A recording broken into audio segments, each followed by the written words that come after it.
Ini berita dulu kita dengarkan di luar, bukan di Aceh. Ini berita dulu kita dengarkan di luar negeri. Hidupnya bebas, westernisasi, kumpul kebo menjadi tradisi dan budaya dalam kehidupan mereka. Kenapa? Karena hidupnya tak ubah seperti binatang, tapi uronyo kadru pada tempat danyo.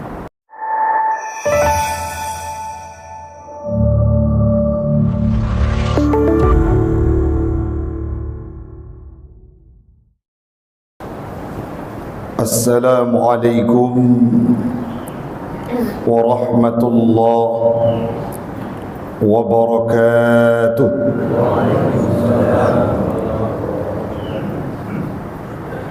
Alhamdulillahilladzi amarna bitaqwa wa nahana 'anil ma'siyah.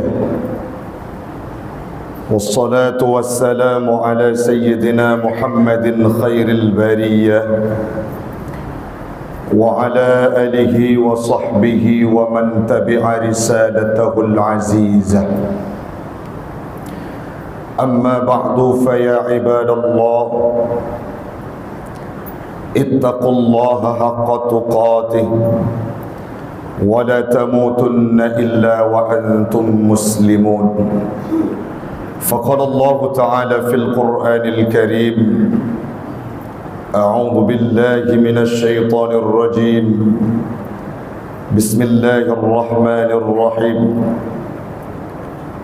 واتقوا فتنة لا تصيبن الذين ظلموا منكم خاصة واعلموا أن الله شديد العقاب. وقال النبي في الحديث: أمر الله المؤمنين ألا يقروا المنكر بين أظهورهم فيعمهم العذاب. صدق الله العظيم وصدق النبي رسوله الكريم ونحن على ذلك من الشاهدين والشاكرين. إلهي أنت مقصودي ورضاك مطلوبي أعطني محبتك ومعرفتك. Jamaah sidang solat subuh sekeyakinan seakidah yang kami muliakan, marilah sama-sama kita memuja dan memuji Allah yang masih memberikan kita kesempatan untuk bisa bermuraqabah, bermunajah, beribadah, menghambakan diri di hadapan Allah Subhanahu wa ta'ala. Semoga satu waktu kita yang hadir di bawah masjid yang mulia ini adalah orang-orang yang terpilih di antara hambanya yang mampu mengucapkan kalimatul haq, la ilaha illallah, kala ajal merenggut nyawa kita semua, alias mati meninggalkan dunia dalam kondisi husnul khatimah. Salawat dan salam marilah sama-sama kita hantarkan keharibaan baginda Rasulullah sallallahu alaihi wasallam, seorang nabi yang maksum, terjaga dan terpelihara. Beliau tidak pernah mengerjakan dosa besar, bahkan dosa kecil sekalipun beliau tidak pernah bermuadhabah, melakukan aktivitas-aktivitas yang hina dalam pandangan manusia dan hina dalam pandangan Allah Subhanahu wa ta'ala. Salawat dan salam semoga senantiasa tercurahkan yang kita lantunkan setiap waktu kepada al dan sahabat beliau sekalian, para alim ulama mutaqaddimin dan mutaakhirin yang muktabar kedua-duanya, yang kita hormati bersama Imam Syekh masjid yang kita cintai ini, BKM, pengurus masjid, khadim GPS, khadim SMS, Bapak Agung yang baru saja memberikan sambutannya. Selamat datang di tempat kami, Pak. Semoga akan memberikan kesan yang indah saat Bapak balik kembali ke tempat semula.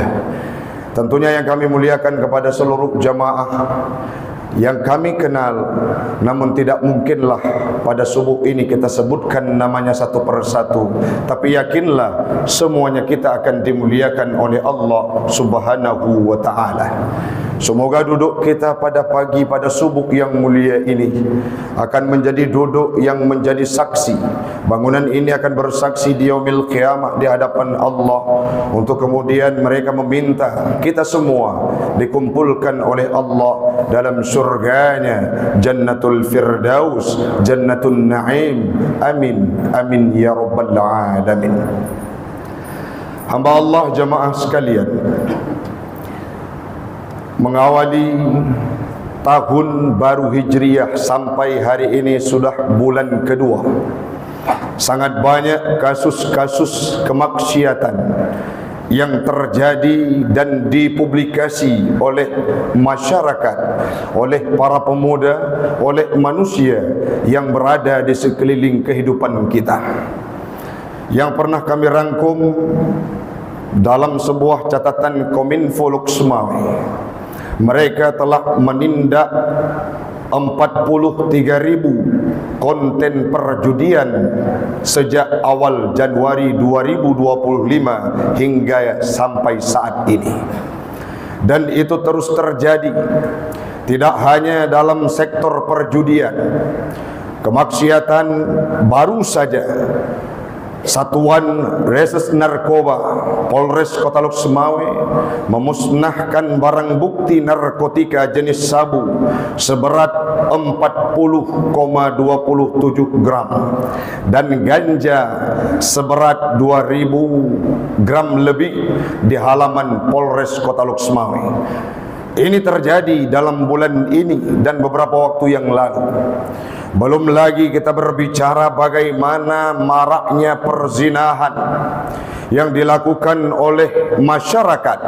Tidak hanya terjangkiti virus ini kepada kalangan orang-orang yang sudah tua, makna tua sudah menikah, punya suami, punya istri, namun perzinahan ini menjangkiti kaula muda, termasuk mereka yang sudah bekerja tamat dari perkuliahan, bekerja di sebuah instansi khusus tertentu.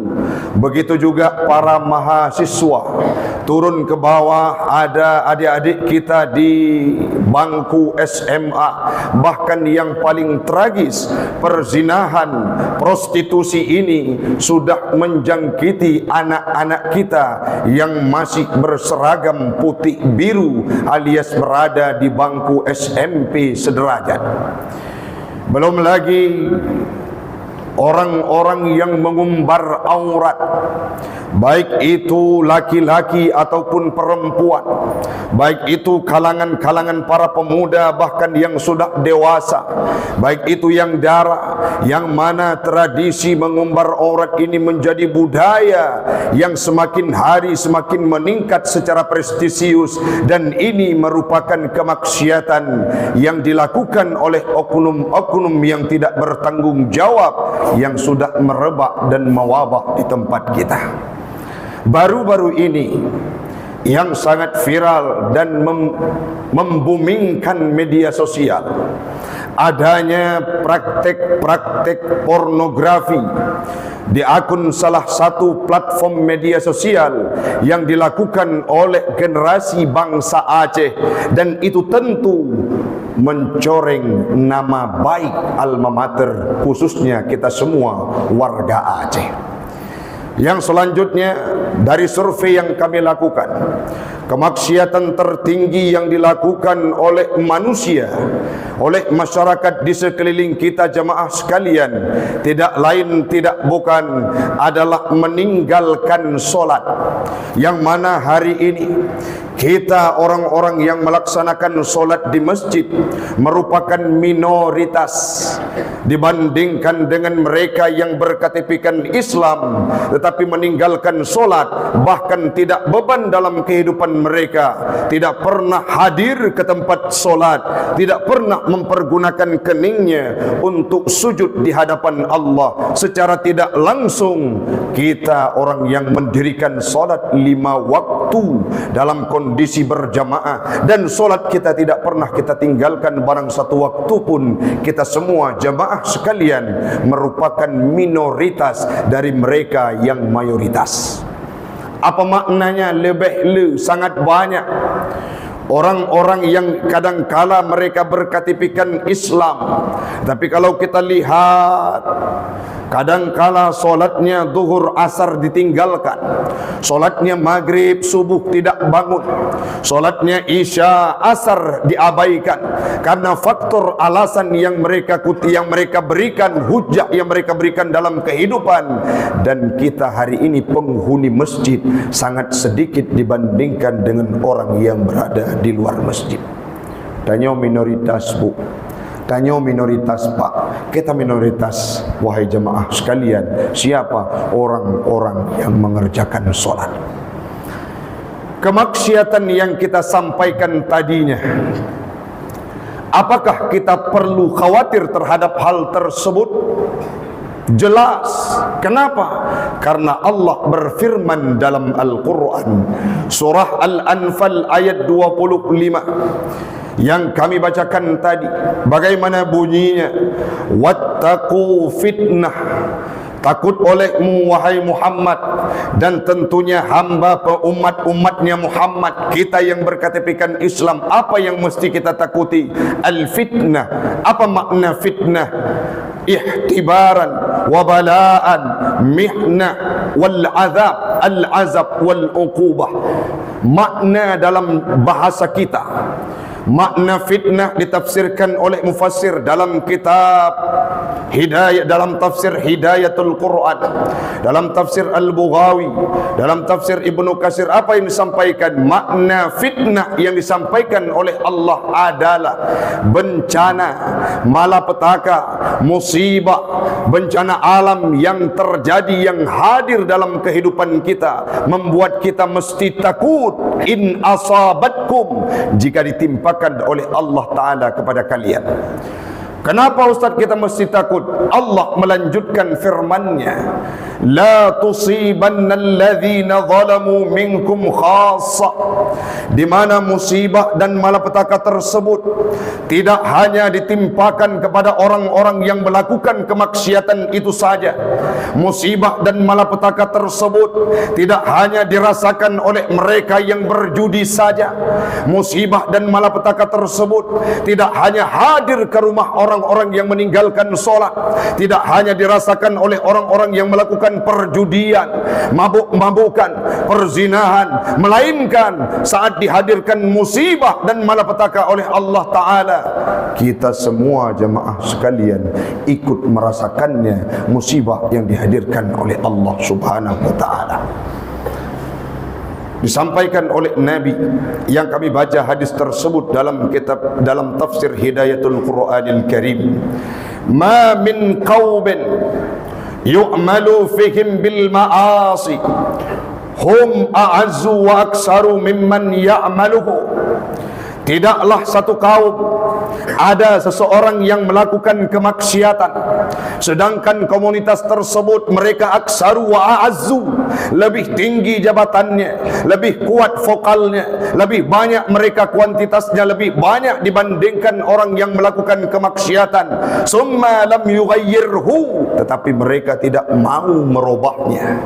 Illa ammahumullah bi'iqabin, Allah akan menghadirkan iqabnya, musibahnya, malapetakanya yang mana diumumkan kepada kita semua. Bila ada kemaksiatan hari ini muncul di tengah kita jamaah sekalian, ada orang-orang yang membangun asumsi, yang beropini mereka bukan keluarga kami. Hana perlelung kujak tegur keluarga tetangga samping rumah yang mujudi mezina. Ingat, saat kita tidak mau mencegah, tidak mau menyampaikan summa la yughayyirhum, tidak mau mencegah hal tersebut, Allah akan mengumumkan musibah dan malapetakanya. Hal tersebut Juga disampaikan, dilanjutkan oleh penafsiran dalam kitab Hidayatul Quran, la takhtassul musibah bimubasyirid dhulmi, tidak akan dikhususkan musibah dan malapetaka ini kepada orang-orang yang melakukan kemaksiatan itu saja.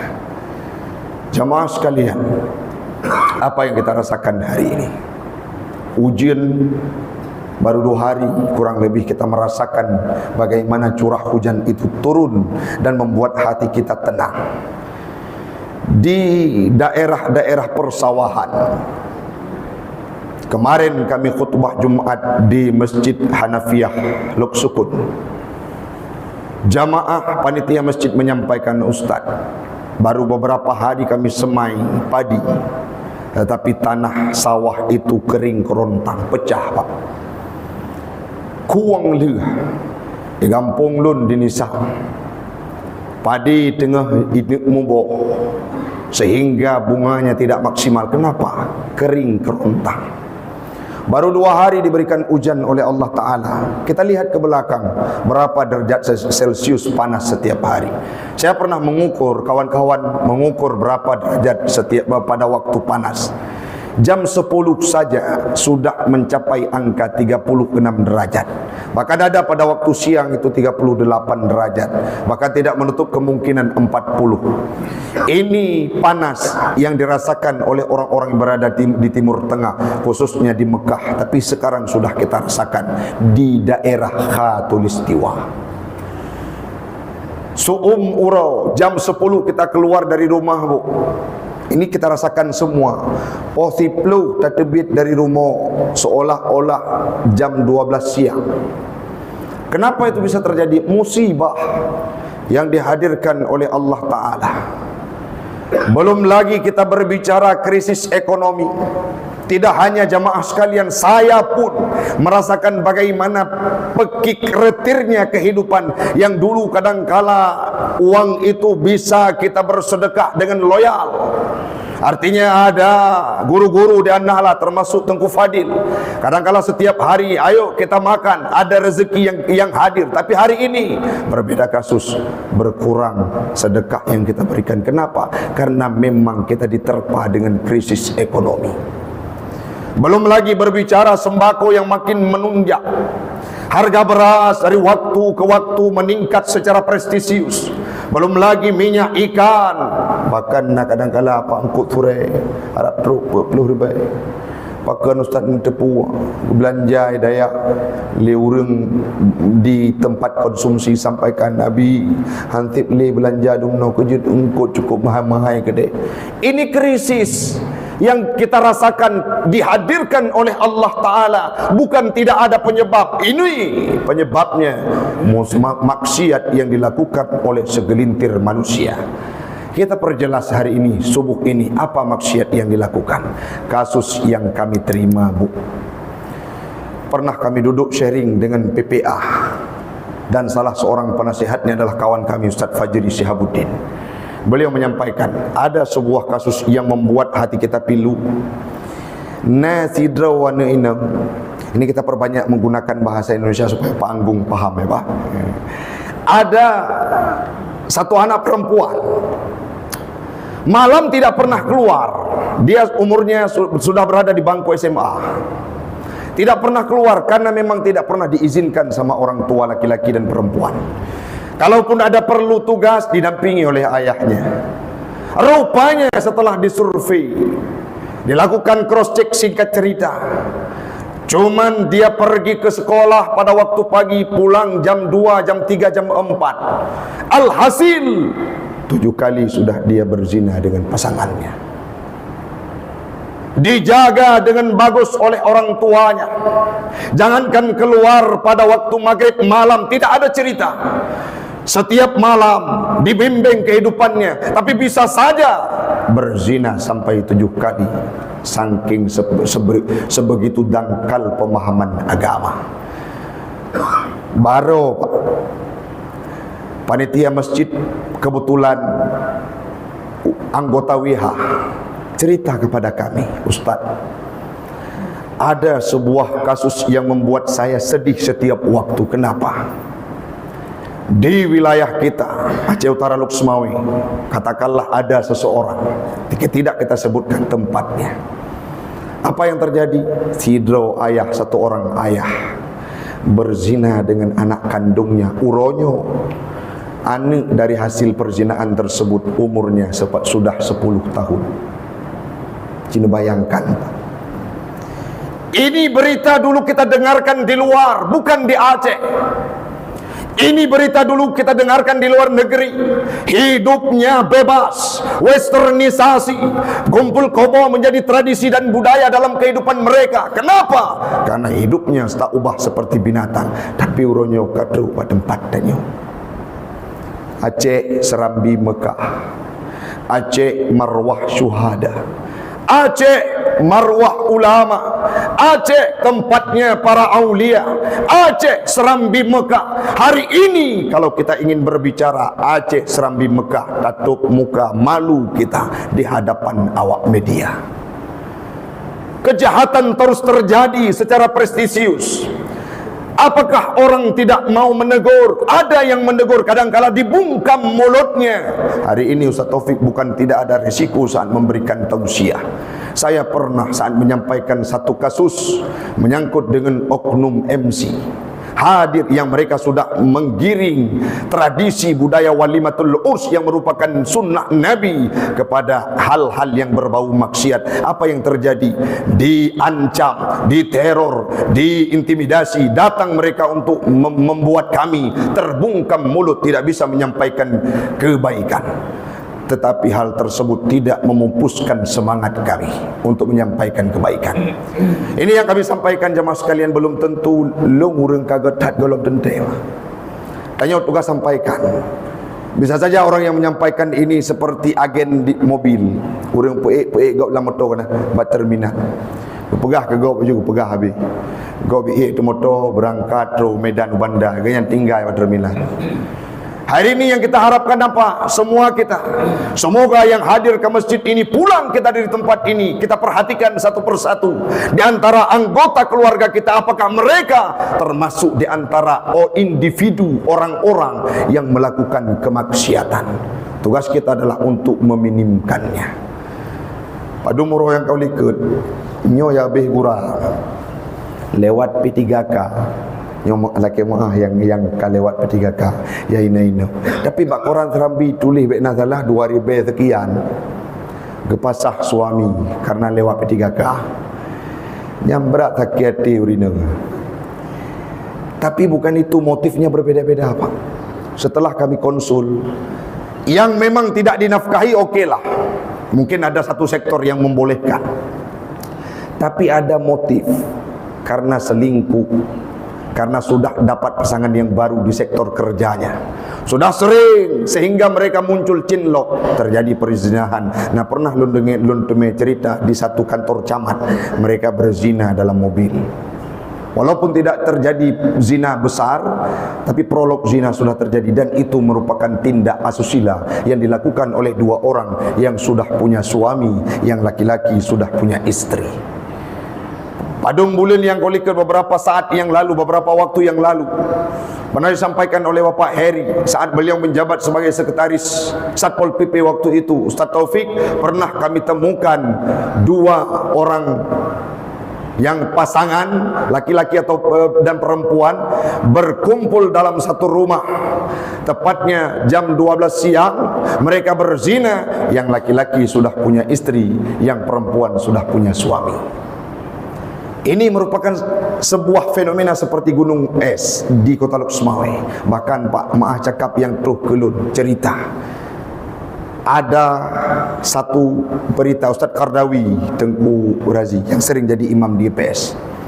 Beberapa minggu lalu beliau cerita kepada saya, Abi, saya pulang dari rumah, kebetulan tinggal beliau di SMK 2 Hagu Selatan. Apa yang beliau sampaikan? Saat saya pulang balik ke Dayah jam 12 malam, saya singgah di tepatnya di lapangan Hirak, sudah kosong, tidak ada lagi orang-orang yang jualan, yang untuk tempat main-mainan anak kecil. Beliau singgah karena mengangkat telepon supaya jelas.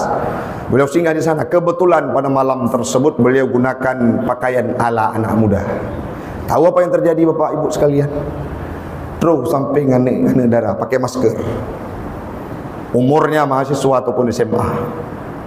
Diperhatikan dari bawah kakinya sampai ke atas. Akhirnya sampaikan, Bang, cari pasien, cari klien ya. Sama kami saja. 200.000, nggak mahal. Ini sudah terjadi di Aceh, di Lok Sumawe Pak, bukan di Aceh. Beberapa tahun yang lalu, Ustadz Muhammad Yunus yang sering jadi imam di GPS, beliau juga sampaikan, kawan kami Abi dikejar sampai jam 2 malam oleh 2 orang perempuan, cantik wajahnya. Tapi karena yang pemuda ini punya iman, hafal Al-Quran, akhirnya mereka tanyakan kepada perempuan, kenapa engkau kejar kami? Malam ini karena suasana mendung, hujan gerimis, kami tidak mendapatkan pasien. Apa yang terjadi? Urut dulu, refleksi dulu. Akhirnya terjadi perzinahan. Itu wanita-wanita bukan dari ekspor dari luar, tetapi produk asli orang-orang yang berKTP kan Lok Sumawe Aceh.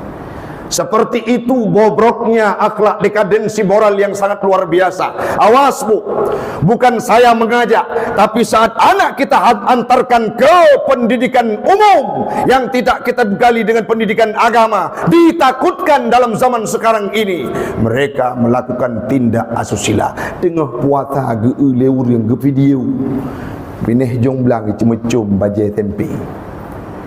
Kiban marwah, ini kemaksiatan. Apakah kita terus membiarkannya? Maka kalau kita biarkan apa yang disampaikan oleh Nabi dalam hadisnya, idza zaharatil ma'asi fi ummati, apabila nampaklah kemaksiatan di kalangan umatku, kata Rasul, ammahumullahu bi'adzabin min indih, Allah akan mengumumkan musibah, malapetaka, bencana kepada semuanya, bukan hanya orang-orang yang melakukan kemaksiatan itu saja. Adakah contoh 20 tahun yang silam? Tidak akan lupa dalam memori kita, baik ini di Kota Lok Sumawe ataupun di Banda Aceh, peristiwa yang diberikan nama dengan tsunami. Pesisir laut Kota Lok Sumawe itu sudah bergeser setelah tsunami. Di Banda Aceh, di ibu kota, di Aceh Raya, di provinsi, berapa banyak nyawa-nyawa yang melayang? Ratusan ribu nyawa melayang. Pertanyaan kita subuh ini, apakah yang meninggal itu semua orang yang bermaksiat? Dalam riset, banyak ulama juga yang meninggal dalam tsunami. Tokoh agama yang meninggal dalam tsunami, para santri yang meninggal dalam tsunami, orang-orang yang sedang sujud di masjid menghembuskan nafas terakhir karena terjadi musibah tsunami. Dan ini karena faktor kemaksiatan. Bagaimana maksiat yang terjadi pada waktu itu? Dalam sebuah survei yang pernah dilakukan waktu itu, kami kebetulan termasuk dalam salah satu anggota forum dai pada waktu itu. Ada seorang pemateri menyampaikan, mu'allaf tersebut merupakan mantan misionaris yang memurtadkan orang-orang Aceh. Apa yang disampaikan oleh dia? Pada malam minggu sebelum tsunami datang, di wilayah Lunga ada sebuah pesta pora terhadap pembaptian. Dibaptis orang-orang Aceh masuk dalam agama yang bukan Islam, dibaptis. Ada pesta dipanggang babi menggunakan dibakar Al-Quran. Bukan kayu, Al-Quran yang dibakar. Itu pada waktu malam. Paginya datang gempa lenyap dengan tsunami. Belum lagi berbicara kehidupan malamnya, bagaimana hiruk-pikuk kehidupan generasi waktu itu. Maksiat sudah luar biasa, Allah hadirkan musibah. Ada orang yang komplain, Ustaz, jangan sampaikan musibah tsunami yang terjadi itu karena kemaksiatan, tetapi melainkan ada faktor dunia alam, bergesernya lempengan. Betul kalau kita korelasikan dengan ilmu, tapi dalam mayoritas para mufassirin terjadinya kerusakan di alam bima kasabat aidin nas. Mayoritas ulama tafsir prioritas alasannya adalah bisababil ma'asi, disebabkan dengan kemaksiatan. Jadi bagaimana solusi langkah-langkah kita? Yang pertama, marra'a minkum mungkaran falyughayyirhu biyadihi. Bila kita melihat kemungkaran, cegahlah dengan tanganmu. Siapa ini? Disampaikan oleh Abu Mudi, guru kita. Beliau pernah membaca dalam sebuah syarah hadis yang dimaksud dengan orang yang mampu mencegah dengan kemungkaran dengan tangannya, al-umara, para pemimpin yang punya kebijakan. Tidak hanya di sebuah pemerintahan. Misalkan Pak Agung punya kapasitas di BSI-nya, dengan tanda tangan kebijakannya akan mampu menertibkan atmosfer syariah dalam BSI-nya. Begitu juga kita di kampung ada gesik. Lihat, perhatikan bagaimana kebijakan-kebijakan. Ada orang yang berjudi, sebisa mungkin keluarkan kebijakan kanun gampung, berikan teguran, hukuman sosial kepada mereka supaya jerah. Tapi dia tak impak. Hana takabu orang yang kalian kemaksiatan. Idza zahara zulmi falam yughayyir, maka gujuk musibah li Allah Taala ke getanya bantu. Ustaz, waktu tanya waktu pegang mana naurun tegur ben hatu-hatu kamu nekun. Betul Pak, ini sebagai penutup. Benar memang. Menyetekedi kalau andai kata engkau yang melakukan kemaksiatan berjudi habis-habis pengdron, maksiat drone, tamang neraka drone, tapi waktu gejuk musibah kamu mandub ikut merasakannya. Mudah-mudahan dalam pertemuan yang sangat singkat ini kami mengajak, marilah semua kita yang hadir di masjid ini menjadi agen investasi akhirat, memperbanyak pahala dengan mengajak orang-orang untuk berbuat taat, menghilangkan semua kemaksiatan sebisa kita. Kalau tidak mampu dengan tangan, dengan lidah. Kalau tidak mampu dengan lidah akan dibunuh, kita akan didiskriminasi, diintimidasi. Bencilah kemaksiatan dengan hati. Wadzalika adhaful iman. Benci kemaksiatan dengan hati adalah kondisi iman yang paling lemah. Semoga kita yang mandum murung silun, kita semua menjadi orang-orang yang senantiasa ala hidayatillah. Semua kita akan diberikan hidayah oleh Allah Ta'ala, dan ala ta'atillah, senantiasa berada dalam ketaatan kepada Allah Subhanahu wa Ta'ala. Perhatikan semua keluarga, tetangga, dan orang-orang yang berada dalam sekeliling kita. Kalau terdapat terindikasi kemaksiatan, minimkan. Semoga kehidupan kita dimakmurkan oleh Allah Ta'ala. Baldatun tayyibatun wa rabbun ghafur. Amin. Amin ya rabbal alamin.